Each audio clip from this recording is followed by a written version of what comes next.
실비에 대한 이야기부터 다루는데요. 실비는요, 특징이 뭐냐면 주택이다, 주택외라를 논하지 않고요.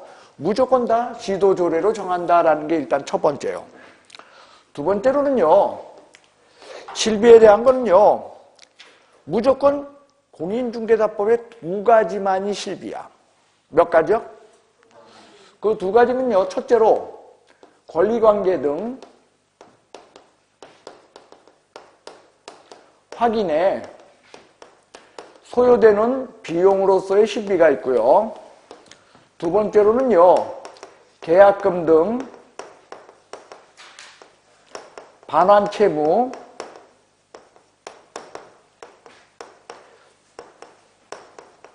이행 보장에 따른 소요 비용, 이 두 가지가 실비입니다.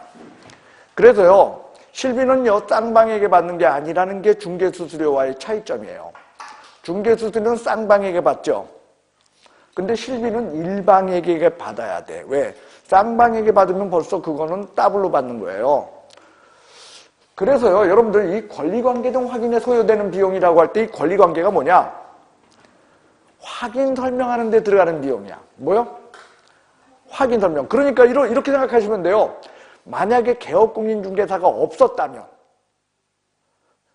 매도인이 매수인이 둘 중 안에 누가 등기부등본 떼어가지고 보여줘야 돼? 누가? 매수인이 떼어서 봐야 돼? 아니면 매도인이 떼어서 보여줘야 돼? 그렇죠. 땅 사러 가서 보려고 그래, 땅. 매도인이 매수인 끌고 가야 되는 거야. 아니면 매수인이 매도인 끌고 가야 되는 거야, 원래. 매도인, 그거를 개업공인중개사가 대신해줘. 그러니까 누구한테 받아야 돼? 매도인 쪽. 매도인이라는 건 권리 이전 의뢰인입니다. 권리 이전 의뢰인에게 권리관계 등 확인에 소요되는 비용을 받아요. 여기에 대해서 계약금 등 반환채무 이행 보장에 따른 소요 비용이라는 건 뭐냐면 이런 거예요. 자, 요것을 갖다가 우리는요, 그 에스크로우, 학개론에서는 에스크로우 제도라고 배워요. 그리고 이제 그 흔하게 우리가 밖에서는 뭐냐면 옥션이라고. 옥션. 그게 뭐냐면 선량한 제3자야. 제3자가 거래에 개입을 안 하면서 제3자가 가운데 껴가지고서 남들 거래하는 거 도와주는 거야. 그게 옥션 아닙니까? 그래서요, 이건 무슨 얘기냐면 이런 거예요. 여기서 말하는 계약금 등 반환채무 이행 보장이라는 건, 자, A가 매도인이고요, B가 매수인이라면 B는요, 물건 산 이 B는 매도인한테 계약금, 중도금, 잔금 이런 것들 줘야 되죠. 그죠? 물건 사가지고 이걸 줘야 되는데 중간에 계약이 무효 취소 해제되어서 계약이 깨진다면 매도인은 받은 돈 어떻게 해야 돼요? 토해내야겠죠? 근데 쓰고 한 푼도 없어. 토해낼 수가 없어. 그럼 저거 계약이 중간에 깨졌는데 어떻게 해? 이러한 너무나 애매한 문제가 생겨요. 특히요, 민법에서 무능력자 제도에 의해서 계약이 취소됐을 시에는 전부 토해내는 거야? 현존이익에 한해서 토해내는 거야? 현존이익에 한해서 토해내. 그러면 매수인 입장에서는 꼼짝없이 당해요. 그러니까 계약이 무효 취소 해제되었을 때 이것을 갖다가 제대로 처리하기 위해서 이 돈을 매도인한테 주지 말고 요거를 제3자에게 저걸 예치하자는 게 계약금 등 반환채무 이행 보장에 대한 제도예요. 여기에 따라서 들어가는 비용. 여러분들 이거는 매수인을 위한 제도입니까? 매도인을 위한 제도입니까? 그렇습니다. 계약이 순조롭게 끝나면 매도인이 이 돈 찾아가면 되고 계약이 중간에서 무효 취소 해제로 끊어지게 되면 매수인이 찾아가면은 상호 불만 없다. 즉 일반적으로 매수인을 위한 제도야. 그러니까 이건 누가 내야 돼? 여기에 따른 비용들은. 매수인은 권리 취득 의뢰인이라는 거예요. 한마디로 실비는 두 종류가 있는데 그 실비를 내는 사람이 같아요 보니까 달라. 달라서 반대야. 근데 우리는 2개짜리 반대라는 거 외우면 꼭 거꾸로 외우잖아. 그죠? 그래서 거꾸로 외우면 안 돼요. 어떻게 외우냐? 이래저래 반대다 이렇게 외우세요. 어떻게 외워요? 이래저래 뭐? 이자로 찾아. 여기는 이자 있어 없어? 이자 있어 없어? 없죠? 없으니까 있는 의뢰인. 여기 봐요. 이자 있어 없어? 아니 언니 이자 있어 없어? 없는 의뢰인. 반대라며 이래저래. 다시요. 권리관계 등 확인에 소요되는 비용. 이자가 없네요. 누구에게? 이전 의뢰인. 다시요. 계약금 등 반환 채무 이행 보장에 따른 비용. 이자 있어. 누구에게? 권리 취득 의뢰인. 이자 없는 의뢰인. 이렇게 생각하십시오. 세 번째로, 실비의 세 번째는 교환의 문제입니다.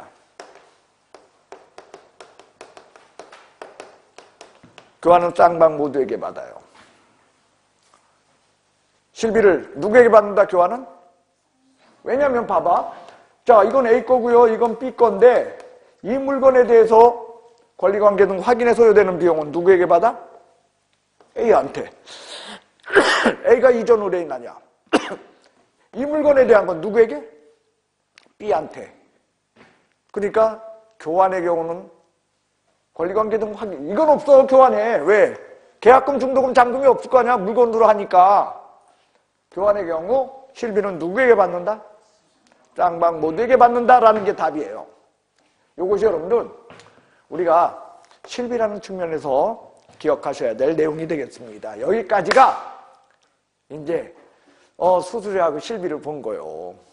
자, 두 번째로 이제 여러분과 제가 봐야 될 것은요, 오늘 공인중개사 협회에 대한 내용입니다.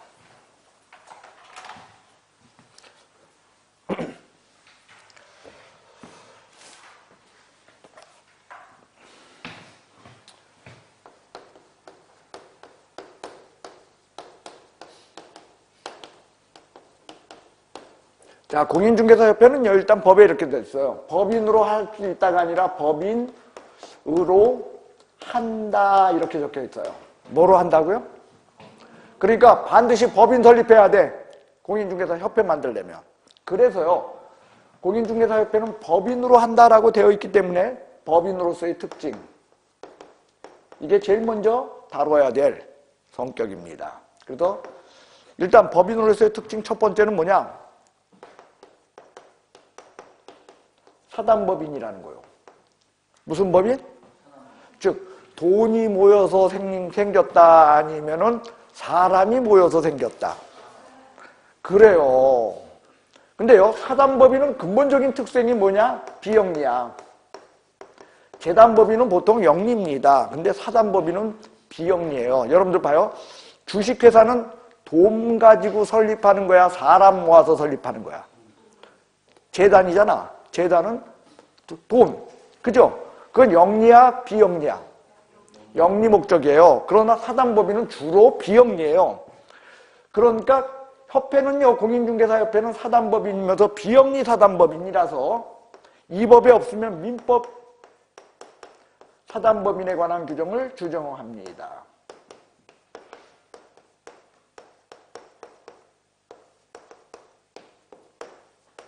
민법의 사단법인에 관한 규정을 준용한다. 자, 이게 시험에 이렇게 나와요. 협회에 관한 규정이 없다면 상법의 사단법인에 관한 규정을 준용한다. OX. 민법이야. 또는 민법의 재단법인에 관한 규정을 준용한다. OX. 사단법인에 관한 규정을 준용해요. 여러분들, 원래 이 법에 없으면은 상법을 적용하는 거야? 아니면은 민법을 적용하는 거요? 아니야. 특별법 우선의 원칙상 이 법에 없으면 상법을 쓰고 상법에 없으면 민법으로 가는 거야, 원래. 그런데 적어도 공인중개사협회에 관한 것은 상법의 법인에 관한 규정을 준용하는 거야? 아니면 민법으로 건너뛰는 거야? 비영리 사단법인이기 때문에 저런 규정이 있다. 첫 번째요. 그 다음 법인으로서의 세 번째 특징은요, 임의법인이요. 임의법인이라고 하는 것은 설립의 임의성과 가입의 임의성으로 나뉘어요. 그 얘기는 뭐냐? 공인중개사협회는 반드시 설립해야 된다. 설립해도 되고 안 해도 된다. 그게 설립의 임의성이야. 그러니까 법인은, 공인중개사협회는 설립해야 한다로 되어 있다. 설립할 수 있다로 되어 있다. 할 수 있다로 되어 있는 거예요. 그게 설립의 임의성이에요. 그 다음에 가입의 임의성은 모든 개업공인중개사는 협회 회원이어야 한다. 아니어도 된다. 그게 가입의 임의성이에요. 여러분들 이거는요, 뭐 당연한 걸로 받아들이는데 절대 그렇지 않아요.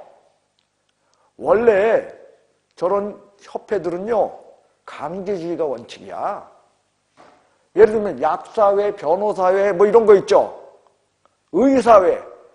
설립 임의주의일까요? 강제주의일까요? 설립해야 한다야. 그 다음에 약사는 약사회에 가입할 수 있달까요? 가입해야 한달까요? 가입해야 되는 게 강제주의가 원칙이야. 오히려 임의주의라는 건 이게 아주 특수한 예예요. 설립 임의성, 가입 임의성이야. 그 다음 협회의 법인으로서의 네 번째 특징은 인가법인이야. 무슨 법인이요?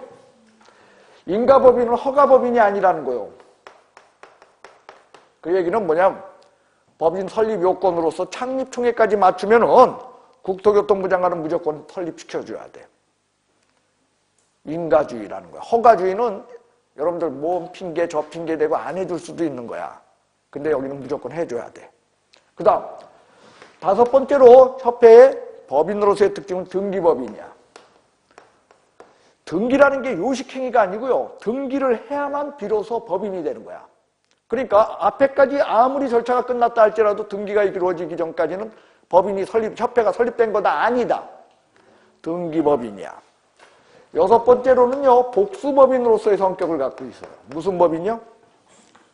복수법인은 이거야. 임의법인은요, 여러분들 여기에 설립의 임의성이라는 건 협회를 설립해도 되고 안 해도 된다는 뜻이라면 복수법인이라는 건 설립했을 때 하나 있어도 되고 두 개 있어도 되고 세 개 있어도 되고 네 개 있어도 되고 그 뜻이야. 그러니까 복수니까 반드시 두 개 이상 있어야 된다는 뜻은 아니야. 하나 있어도 상관없어. 하나 있어도 두 개 있어도 세 개 있어도 상관없다. 라는 것이 협회의 법인으로서의 특징입니다. 첫 번째요. 협회에서 두 번째로 와야 될 건 조직의 문제예요. 자, 조직의 문제는요, 첫 번째로 지부와 지회에 관한 내용입니다. 일단요, 지부와 지회에서는요, 이렇게 적혀 있어요. 협회는 정관이 정하는 바에 따라 시, 도에는 지부를, 시, 군, 구에는 지회를 둘 수 있다. 자, 두 가지 문제입니다. 협회의 지부와 지회는 법규사항이다, 정관사항이다. 예? 정관이 정하는 바, 지들끼리 정하는 거예요. 정관사항이지 절대로 법규사항 아니에요. 그 다음, 두어야 한다라는 필수 조직이다, 둘 수 있다는 임의 조직이다. 두어야 한다가 아닙니다. 둘 수 있다는 임의 조직이야. 그래서 두어도 되고 안 두어도 상관없다는 거예요. 두 번째로는 지부 지회에 대한 것은요. 협회가 지부 지회를 설치한 때에는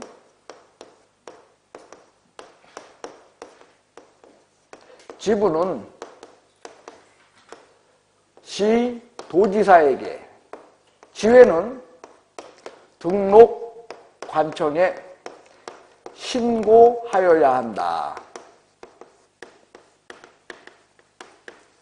협회가 지부 지회를 설치할 때 지부는 시도에 두는 거예요. 왜? 시도에는 지부를 둔다. 둘 수 있다. 시군구에는 지회를 둘 수 있다. 그래서 둔 다음에 뭐 한다? 지부지회는 신고사항으로 되어 있습니다. 라는 거예요. 지부지회는 무슨 사항? 신고사항입니다. 됐어요? 그러나 협회든 지부든 지회든 감독상 명령은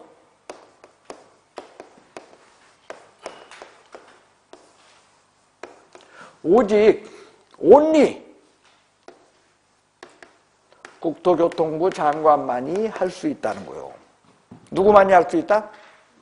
자, 감독상 명령이라면 여러분들 또 헷갈리죠? 다시 얘기합니다. 감독상 명령은 이렇게 얘기했어요. 공무원이 오라고 부르는 거나 아니면 공무원이 나와서 조사하는 거야. 그래서 감독상 명령은 두 가지가 있다 그랬어. 오라, 간다. 오라, 공무원이 부르는 거야. 부르는 건 뭐냐? 유형이 세 가지야. 보자기. 뭐 하는 거요? 보자기. 보고하게 하거나 자료 제출, 그 밖에 필요한 명령. 기타야. 보고, 자료 제출, 기타 명령. 또는 간다의 방법은 공무원이 출입하여 조사, 검사하게 할 수 있다.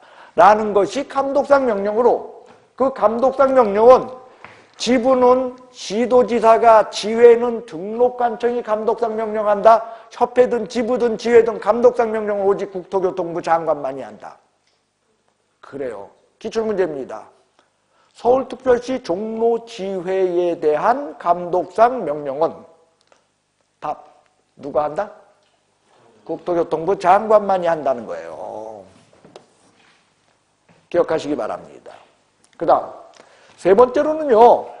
협회에 관한 문제로서요. 설립에 관한 것입니다.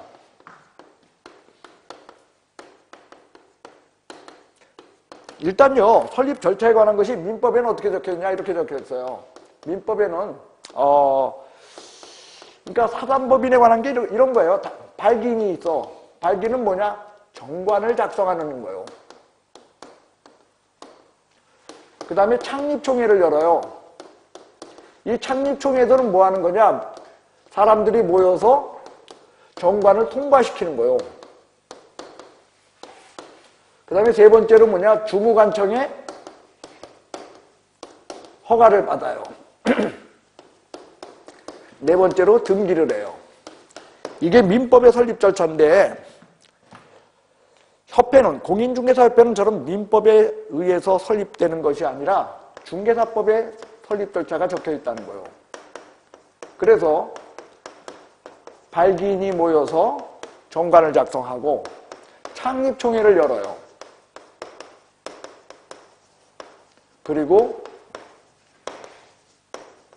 국토교통부 장관의 인가를 받고 등기함으로 성립한다는 거예요.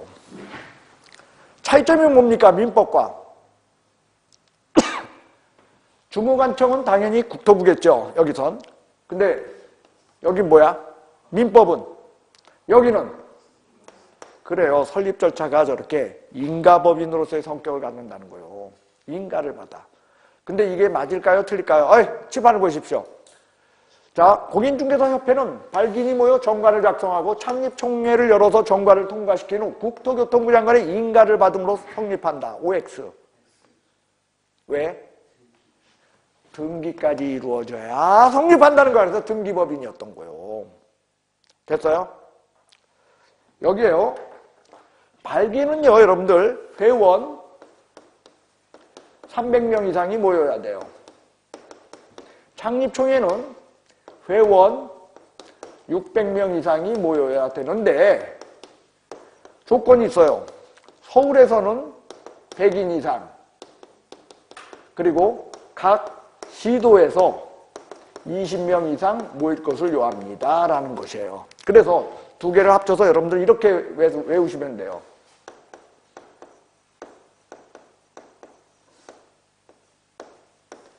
(300, 600, 120) 따라해보세요. 어떻게 해요? 300, 600, 120. 서울특별시에서 100, 각 시도에서 20. 여러분들 여기도 우리가 눈치채야 될 게 있습니다. 공인중개사협회는요. 서울 뺀질이들, 서울 사람들의 로비의 결과예요. 공인중개사협회는 아주 곳곳에 이런 게 들어있어요. 여러분들 이거야. 서울에서 100명, 각 시도에서 20인이라는 것은 여러분들 서울 사람들은 협회를 조직하기가 되게 편해요. 각 동네에서 몇 명만 끌고 오면 돼. 어중이 떠중이 20명씩만 끌고 오면 된다는 거야. 근데 원주에 있는 개업공인중개사들이 주축이 돼서 협회를 설립하려면 서울에서 몇 명 끌고 와야 돼. 쉬울까요? 한 지역에서 100명을 몰고 오는 건 힘들어요. 한마디로 협회는 누가 해먹겠다? 서울이 해먹겠다는 그 강력한 로비의 결과가 들어있어요. 그나마 여기서 이거 빠진 거예요. 여기 어떻게 되어 있었는 줄 아세요? 과거에 3년 전만 해도 이렇게 되어 있었어요. 협회는 그 주된 사무소를 서울특별시에 두고 정관이 정하는 바에 따라 시도에는 지부를, 시군구에는 지회를 둘 수 있다. 이렇게 써놨댔어.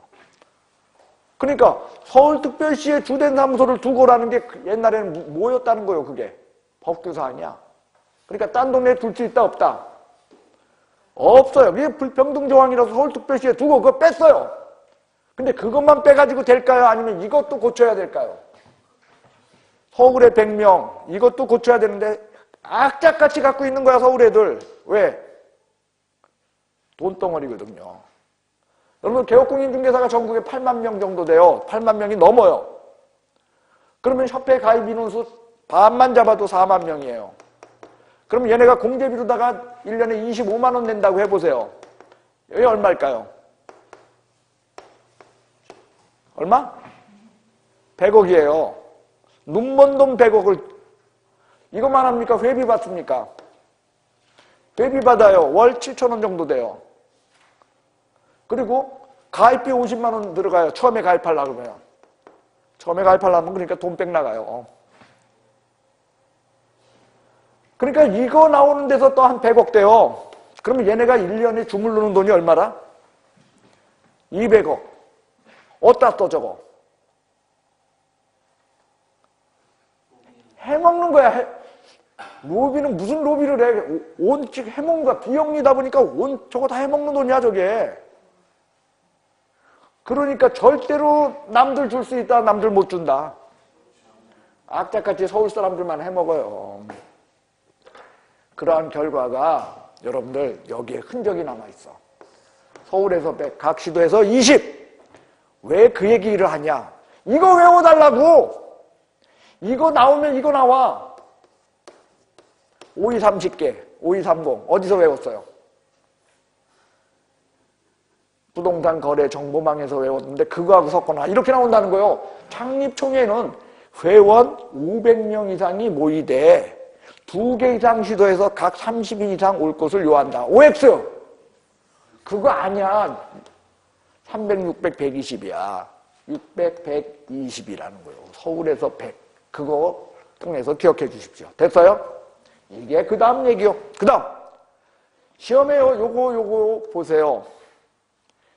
개업공인중개사 300인 이상, 개업공인중개사 600인 이상 하면 틀려. 뭐라고 돼 있어? 왜? 여기 보십시오. 가입의 의무성. 협회 회원은 반드시 공인중개사이지만, 개업공인중개사이지만, 개업공인중개사는 반드시 협회 회원이다. 아닐 수도 있다. 아닐 수도 있잖아. 그러니까 회원인데 이걸 개업공인중개사로 쓰면 틀린다는 거요. 됐어요? 나는 틀린다는 것만 해주고 그것만 문제를 내거든? 왜? 기출문제들이고 그게 시험에도 다뤄지는 얘기인데. 근데 여러분들 내가 안 풀어줬다고 그거 안 풀어보시나 봐. 안타까워. 예? 며칠 지나면 또 다 잊어버려요. 예, 보시기 바랍니다. 설립 절차요. 됐죠? 그 다음 협회 업무입니다. 협회의 업무는요, 고유 업무하고 수탁 업무로 나뉘어요. 무슨 업무와 무슨 업무요? 고유 업무와 수탁 업무로 나뉘는데요. 고유 업무, 협회가 해야 되는 업무야. 그러니까 할 수 있다겠어? 해야 한다겠어? 근데 할 수 있다야. 왜? 협회에는 누구의 로비의 흔적이 들어있다? 서울 사람들의, 서울 뺀질이들이 고유 업무 해야 한다라고 써놓으면 세상 없어도 해야 되잖아, 돈 들여서. 근데 할 수 있다라고 써놓으면 돈 생기는 건 하고 돈 안 생기는 건 안 할 수 있잖아. 그래서 고유 업무인데도 불구하고 할 수 있다로 써 있다는 게 특징이야. 그러면 고유 업무가 시험에 거의 안 다뤄지지만 가끔 나와요. 우리 교재 한번 볼까요? 고유, 협회의 고유 업무 54페이지에 있어요. 자, 54페이지를 보면 고유 업무. 협회는 그 목적 달성하기 위해서 아래와 같은 업무를, 그 다음에 뭐라고 돼 있어? 해야 한다지 어떻게 할 수 있다야. 고유 업무인데. 그죠? 근데 할 수 있다. 이렇게 써놨어. 돈 안 되면 어떻게 하겠다는 거야? 안 하겠다는 거죠. 자, 거기 보시면은요, 여러분들 1번부터 시작해서 7번까지가 있어요. 시간 많은 분들은 외우세요. 시간 없는 사람은 외우지 마세요. 그럼 외우지 않을 거니까 틀리겠어? 외우지 말고 맞춥시다. 자, 그러면 외우지 않고 어떻게 맞히냐? 1번 이렇게 나와요. 1번 보세요. 개업공인중개사의 품위유지를 위한 업무. OX. 왜죠? 회원입니다. 3번 보세요. 개업공인중개사의 자질 향상을 위한 지도, 교육, 연수에 관한 업무. OX. 개업공인중개사의 회원이요. 4번 보십시오. 개업공인중개사의 윤리현장 제정 및 그 실천에 관한 업무. OX. 왜지요? 회원이지 개업공인중개사가 아니에요. 6번을 보시기 바랍니다. 6번. 회원 간의 상호부조를 목적으로. 누구의 상호부조? 근데 개업공인중개사의 상호부조를 목적으로 공제사업 할 수 있다. 이렇게 나온다는 거야. 개업공인중개사다. 회원이다. 회원 놓치지 마세요. 그 다음 2번을 보시기 바랍니다. 2번을 보시면은요, 여러분들 부동산 거래제도의 연구 개선에 관한 업무 이렇게 나와. 뭐가 틀렸는지도 지금 못 알아듣나 봐. 다시 2번. 부동산 거래제도의 연구 개선에 관한 업무. OX. 거래요, 중개요. 왜? 개업공인중개사들이 모인 곳이야. 그러니까 관심은 거래야, 중개야. 부동산 중개제도의 연구 개선에 관한 업무지 거래 아니라는 거예요. 뭐와 뭐만 조심하자? 회원과 중개를 딴 말로 고쳐놓는 걸 조심하십시오. 그러면 돼. 그러면 그거 쓸데없이 외울 필요 없습니다. 됐어요? 그 다음 수탁 업무요. 수탁 업무는 뭐냐? 협회의 고유 업무는 아닌데 법에 의해서 협회가 이거 맡기는 거야. 뭐에 의해서? 법에 의해서. 협회에 맡기는 게 여기 보세요. 두 가지가 있어요. 첫 번째로 시험이요. 시험 업무고요. 두 번째로는 뭐냐? 교육 업무예요. 그래서 과거에 우리 다 수업했던 거요. 시험 업무는 시험 시행기관의 장이 공협의 업무를 위탁할 수 있다. 과거에 우리가 이렇게 수업했고요. 교육 업무는 시도지사가 대공협의 업무를 위탁할 수 있다. 해서 여기서 공은 공기업 또는 준정부기관, 협은 공인중개사협회, 대는 부동산학과가 개설되어 있는 대학이나 전문대학, 대학이요. 그러니까 교육 업무는 대학이나 공기업이나 협회에 위탁할 수 있고요. 시험 업무는 공기업이나 협회에 위탁할 수 있다 해서 결국 협회가 수탁 업무를 할 수 있는 게 뭐예요? 위탁받아서 할 수 있는 업무가 시험 업무와 교육 업무인데 여기서 말하는 교육은 실무교육, 연수교육, 직무교육입니다. 무슨 교육이요? 그래서 실무교육, 직무교육, 연수교육은 수탁 업무다 인데요. 여러분들 아까 고유 업무 거기에 몇 번이냐면 3번을 보세요. 고유 업무에 3번을 보셨나요? 거기에 회원의 자질 향상을 위한 지도 및 교육, 연수에 관한 업무라고 되어 있죠. 예? 거기에 회원 줄 치세요. 3번, 동그라미 3번에 고유 업무에 회원 줄쳤나요? 그 다음에 회원의 자질 향상을 위한 지도 및 그 다음에 교육 줄쳐보세요. 됐어요? 줄친 것만 읽어보시오. 자, 고개 드시오. 어이! 시험에 이렇게 나와요. 어이, 어이, 어이! 실무교육, 연수교육, 직무교육은 수탁 업무이나 회원교육은 고유 업무이다. OX. 오! 지금 읽었잖아. 회원교육은 고유 업무야. 실무교육, 직무교육, 연수교육은 무슨 업무? 수탁 업무. 그게 차이가 난다는 거예요. 됐어요? 그 다음 이러한 협회 업무 중에서 돈이 되는 거 그게 5번, 6번이야. 5번이 뭐요? 부동산 거래 정보망이야. 뭐요? 그게 부동산 거래 정보망이야. 6번이 뭐요? 공제사업이요.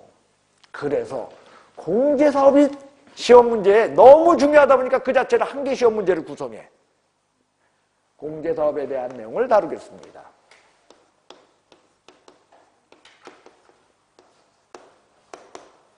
첫째로 공제 규정을 정하여 국토교통부 장관의 승인을 얻습니다. 공제 규정은 국토교통부 장관의 무슨 사항이다? 승인 사항입니다. 공제 규정은 국토교통부 장관의 무슨 사항? 승인 사항. 두 번째로 책임준비금 제도가 있어요.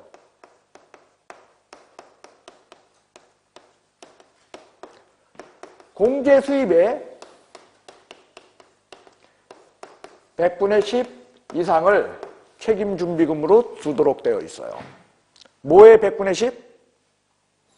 공제 수입인데 시험 문제는 경상 수입이라고 나와. 경상 수입에 대한 거야? 아니면 공제 수입에 대한 거야? 예, 회비의 10분의 1이라고 나와. 틀려. 공제 수입의 10분의 1을 이상을 책임준비금으로 두도록 되어 있어요. 두 번째입니다. 그 다음 세 번째로는요. 이런 규정이 생겼어요. 한 7, 8년 전에 생긴 건데요. 7, 8년도 넘었네요. 한 10년쯤 된 것 같습니다. 그때 생긴 규정이 뭐냐면 이거요.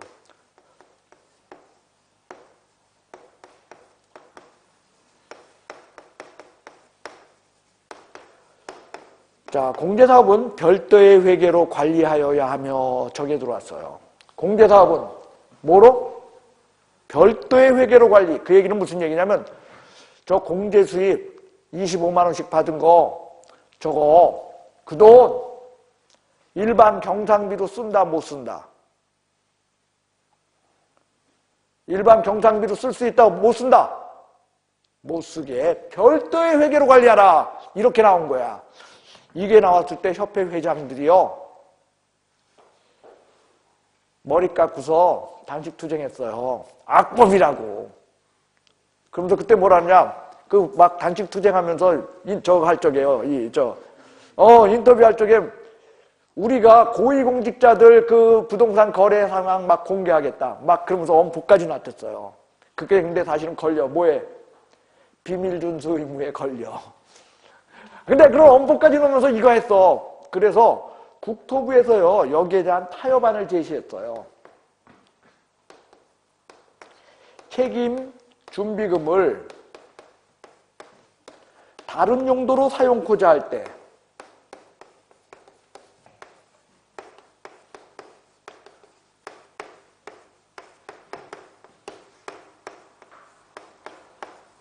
국토교통부 장관의 승인을 얻어야 한다 해서 한마디로 저 공제비 딴 용도로 살짝 쓸 수 있게끔 해줬다 안 해줬다? 해준 거예요. 문제는요. 제가 이걸 갖다가 맞춤법에도 틀리는 사용코자라고 써요. 왜 이걸 사용코자라고 쓰냐면 사용한 다음에 승인받는 거야? 하기 전에 받는 거야? 그런 뜻이야. 하기 전에. 그래서 사용코자 할 때 일부를 저렇게 씁니다. 근데 시험에 나왔다면 책임준비금을 다른 용도로 사용했을 시에는 국토교통부 장관의 승인을 받아야 한다. 이렇게 나와. OX. 미리 받는 거야. 그래서 어쨌든 책임준비금을 다른 용도로 쓰겠다. 이렇게 쓸 수 있게끔 살짝 이걸 돌려주니까 협회 회장들이 머리 다시기를 얻어요. 그런 역사적 배경이 있는 거예요, 이게. 그 바람에 여러분들은 암기사항이 하나 더 생겼어요. 재판을 보시기 바랍니다. 과거엔 국토교통부 장관의 승인사항이 하나였어요. 뭐? 공제규정. 그런데 지금은 국토교통부 장관의 승인사항이 2개야. 공제규정을 정하여 공제규정 변경 시에 국토교통부 장관 승인이다. 두 번째로 책임준비금 다른 용도로 사용코자 할 때 국토교통부 장관 승인사항이다. 2개의 승인사항을 갖고 있습니다. 됐어요? 그 다음 5번째요. 자, 5번째는 뭐냐면요. 공제사업에 대한 운영실적.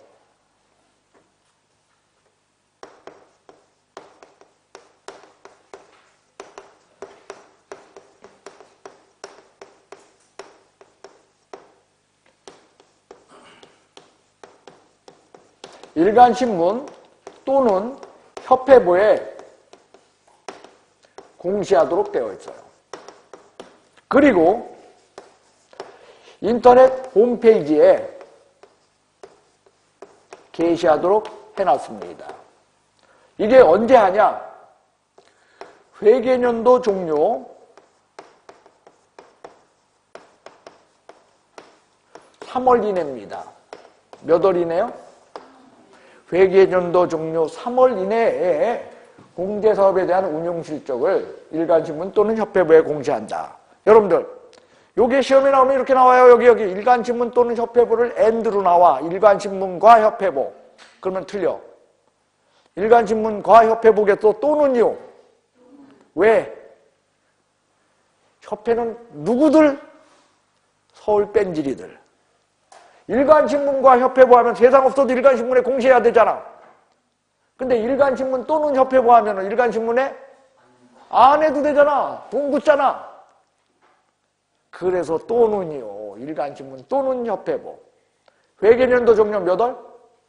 저게 1월이나 2월로 나와. 그러면 틀려. 회계년도 종료 3월 이내에 해서 여러분들 저런 규정을 두고 있어요. 그 다음. 자, 협회는요. 이 공제사업에 대한 것이 너무나 이게 문제가 돼요. 이걸 너무 방만하게 운영하다 보니까 협회가 적자가 600억이야. 매년 200억씩 수입이 들어오는데도 적자가 600억이야. 왜? 신경 안 써. 왜? 회장이 어떻게 하면 돼? 회장이 자기 해먹을 거 먹고서 물러나면 되잖아. 뭔 상관 있어. 그 다음 회장은 적자가 얼마가 무슨 상관 있어. 자기 매년 얼마씩 들어와. 200씩 들어오잖아. 200억. 그럼 그 돈에서 해먹고 물러나면 되잖아. 그러니까 전혀 신경 안 써요. 그러니까 국토부에서 이거 도저히 안 되겠다 해가지고 이 문제, 이 공제사업에 대한 게 국토부에서 너무 머리 아프다 보니까 여기에 대해서요 재작년부터 들어온 게 있어. 첫째가 뭐냐?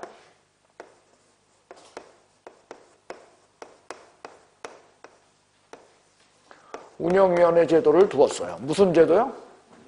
협회 운영위원회인데요. 얘는요, 운영위원회는 오로지, 그러니까 저기 5번까지 썼죠? 그러니까 이거 6번으로 씁시다. 운영위원회는요, 오로지 공제사업 때문에 둔 거야. 뭐 때문에? 공제사업에 대한 것을 심의 감독하기 위하여. 심의만 해, 감독까지 할 수 있어. 위원회가 감히 감독을 해요. 감독까지 할 수 있어. 협회에 둘 수 있다, 둔다. 둔다 해서 강력하게 운영위원회를 뒀어요. 이 운영위원회는요, 19명 이내로 구성돼요. 근데 여러 명 중에서 협회 관련 지안은요, 협회 회장은 반드시 들어가요. 그리고 협회 관련자가 임원들, 이게 3분의 1 미만으로 들어가요. 얼마요? 그러니까 3분의 1 미만이라는 건 몇 명까지 들어간다는 거요? 6명. 그래서 19명 이내야. 3분의 1 미만 6명까지 두려고. 한마디로 더 이상 협회 사람들 많이 넣으면 안 되거든. 해가지고 이걸로다가 심의를 넘어서 뭐까지? 감독까지 하도록 되어 있어요. 그래서 운영위원회 제도를 두고 있어요. 그 다음, 공제사업에 대한 특별명령 제도가 있어요.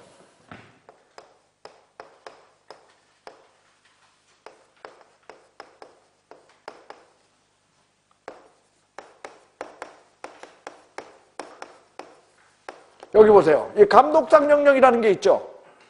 그러니까 이 감독상 명령이라는 건 오로지 누구만 해?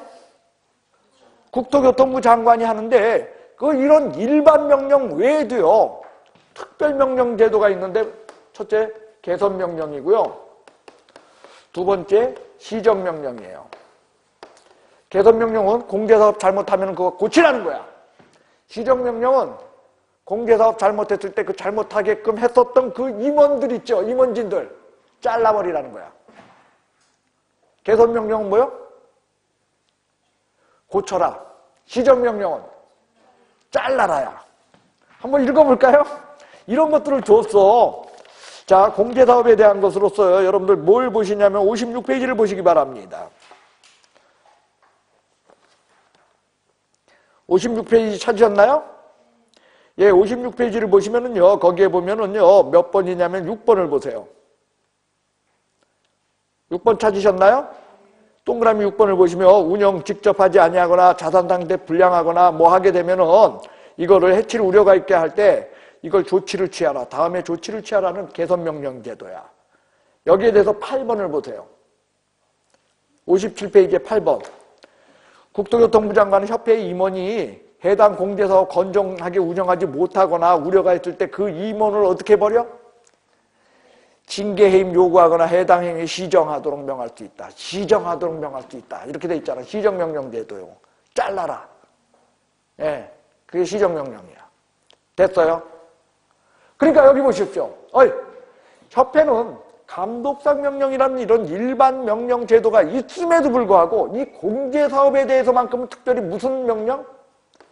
개선명령, 시정명령 제도가 있어서요. 지금부터 여기를 보십시오. 감독상 명령에 위배되었을 시에는요. 500만 원 이하 과태료야. 그러니까 개선명령, 시정명령 위반 시에도 명령제도야. 그러니까 뭐겠어? 500만 원 이하 과태료예요. 그래서요.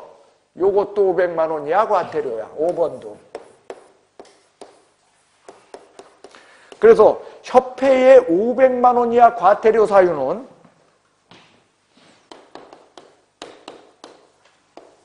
공명이요. 협회의 500만 원 이하 과태료는 뭐라고요? 공명. 예, 지난번에 여러분들 우리가 부동산 거래정보망에서 500만 원 이하 과태료 사유를 뭐 했는지 알면 운명했어. 뭐요? 운명이요. 공제사업에 대한 게 공제사업이 아니라 부동산 거래정보망에서는 운명이야. 협회에서는 공명이야. 500만 원 이하 과태료가 뭐라고요? 공은 뭐냐? 공짜 2개 들어가 있는 거야. 저기 공제사업 운영실적 공시야. 저거 안 하면 회계연도 종료 3개월 이내 공시해야 되는데 안 하면 뭐요? 500만 원 이하 과태료. 그 다음 여기 보셔. 협회가 일반 명령으로서의 감독상 명령에 위반하던 개선명령에 관한 것을 잘 안 따르던 시정명령에 대한 것을 잘 안 따르던 무조건 뭐다? 500만 원 이하 과태료예요. 그리고 여기요. 협회의 이 일반 명령으로서 이 감독상 명령에 대해서도요.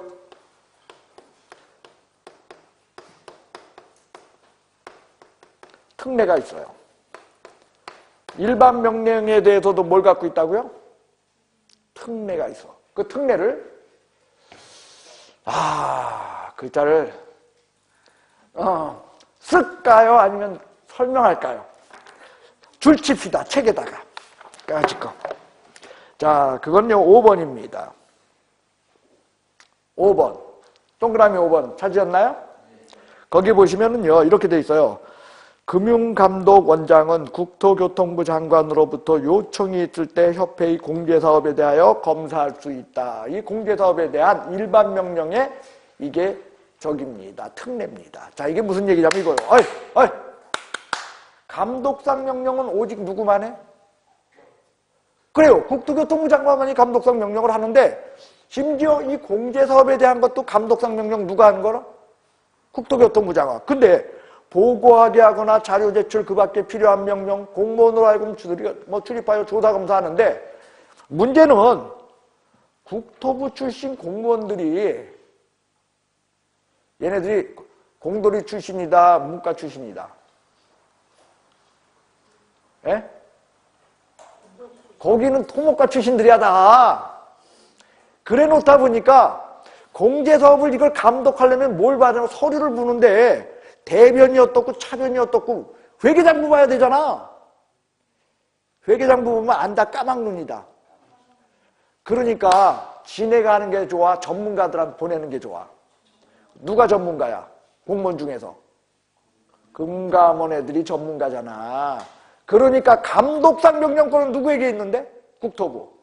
근데 지네는 못하니까 누구한테 시킨다? 그 조항을 적어도 공제사업에 대한 건 두고 있다는 거예요. 다시 한번 읽어봅시다. 그게 이렇게 돼 있어요.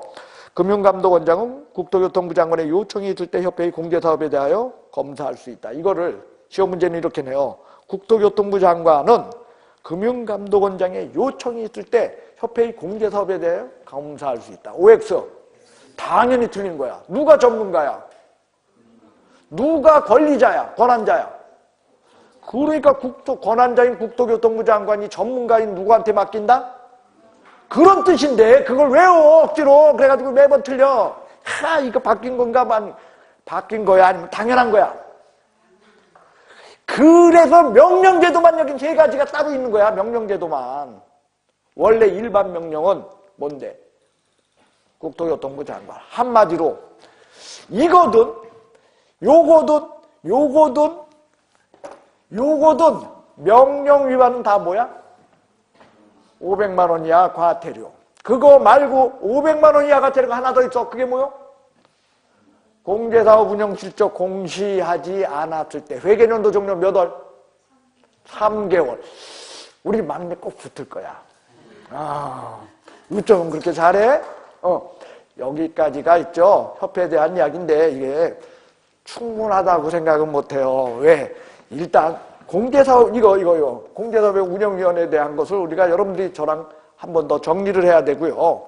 그 다음에 거기 보시면은요, 여러분들 재무건전성 유지라고 하는 지급 여력 비율이라든지 뭐 이런 것들을 여러분들하고 다뤄야 되는데 요거는 좀 못 다루겠어요. 일단 왜냐? 시간이 조금 이상해졌어 오늘. 뒤죽박죽. 그래서 요 문제는 우리가 다음에 보도록 하겠습니다. 자, 그래서 여러분들 어쨌든 봐봐. 거기 보시면은요, 6번 500만 원 이하 과태료라고 썼죠? 그 다음에 동그라미 8번도 뭐야? 500만 원 이하 과태료죠? 그 다음에 거기 협회의 지도감독, 감독상 명령 있죠? 그 3번에 57페이지 거기에 보면 그게 일반 명령이야. 협회든 지부든 지회든 감독상 명령 누구만 한대? 국토교통부 장관이죠? 그래 놓고 맨 끝에 위반시 3번 뭐라고 돼 있어? 한마디로 감독상 명령 위반은 전부 뭐다? 이것만 그런 게 아니라 5번도 포함하는 거야. 5번도요. 됐어요? 그리고 저기 공제사업 운영실적 공시하지 않았을 때 회계연도 종료 몇 월? 3월. 그것도 500만 원 이하 과태료야. 그게 몇 번에 있냐? 55페이지에 3번의 기억을 보세요. 3번의 기억 뭐라고 돼 있어? 고생하셨습니다. 잠깐 쉬도록 하겠습니다.